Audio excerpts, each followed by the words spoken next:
Arsenal è un consorzio organizzato tra tutte le aziende sanitarie del Veneto. È un consorzio volontario a cui hanno aderito le aziende volontarie per sviluppare quella parte di informatica al di là degli ospedali che unisce i sanitari ai pazienti, che consente di migliorare l'accessibilità e la fruibilità dei servizi sanitari ai cittadini. Un tipico esempio è il referto digitale estraibile via internet.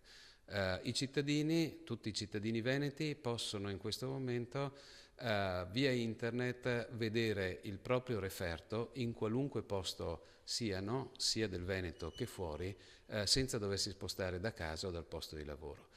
Su questa base stiamo andando avanti nello sviluppo di altri progetti che consentono la teleassistenza, quindi la possibilità di assistere a casa pazienti anziani, e lo sviluppo del fascicolo sanitario elettronico che quindi nel giro di 2 anni per il 2015 consentirà di avere tutti i documenti sanitari e tutte le informazioni sanitarie dematerializzate, raggiungibili e leggibili via informatica da tutti coloro che ne hanno una utilità.